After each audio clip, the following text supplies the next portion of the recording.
What's up mga B? For today's video nga, magpo-food trip ang mga person ng fresh talaba at cheesy scallops na talagang binabalik-balikan dahil na rin sa masarap nilang cheese. At hindi lang yan dahil meron na rin pala silang binebentang chicken pastil. Kaya naman agad na nga kami bumiyahi.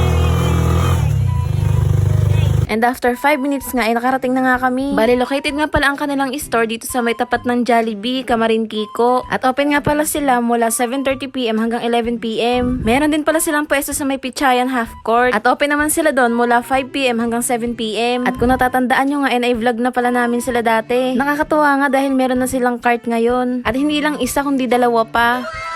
Bali, yung paninda pala nila sa may kabilang cart ay siomai rice at chicken pastil. At kung dati nga ay cheese scallops lang ang kanilang tinitinda, ngayon naman ay meron na silang fresh talaba at cheesy talaba na talagang kaaadikan nyo. Charis. Bali, ito nga pala ang kanilang mga price list. Pakipost at screenshot nyo na nga lang sa may video. Napansin ko nga rin na tumaas ang kanilang presyo. Na kung dati ay 10 pesos lang, ngayon ay 12 pesos na siya. Pero abot kaya pa rin. At pagdating naman sa kanilang pwesto ay meron na rin pala silang table and chair na pwede nyo ngang kainan.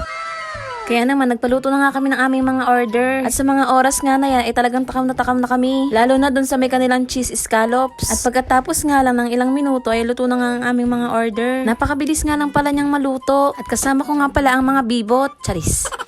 Buti nga at hindi busy ang aming Disney kaya't nakasama siya sa amin. Nang matapos ngang maluto ang aming mga order ay sinerve na nga pala ito sa amin. Tinikman na rin pala namin ang kanilang combo meal na chicken pastil with siomai. Kaya naman isa-isa na nga pala namin tong tinikman. At ang unang bumanat nga ay si Chipipay. At ang una palang tinikman ni Chipipay ay yung kanilang grilled talaba.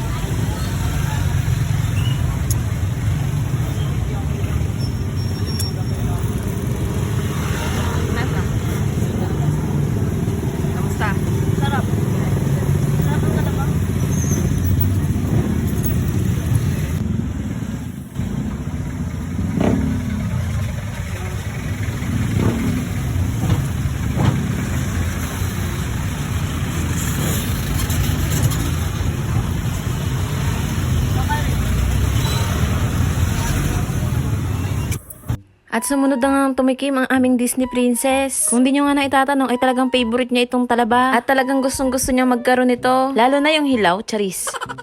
Bali, naglagay lang pala siya dyan ng suka at chili garlic.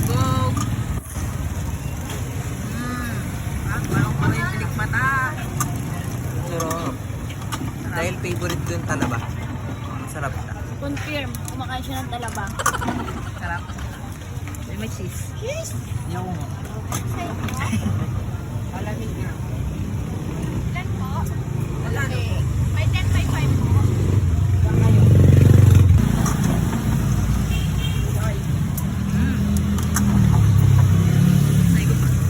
Sarap.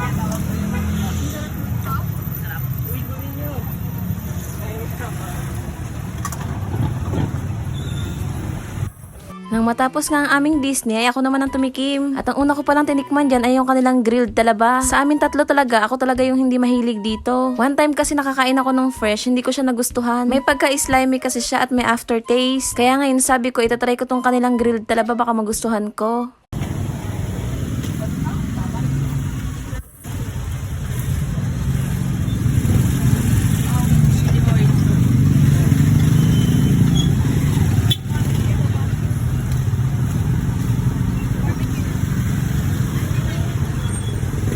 Ganun pa rin nasa lahat.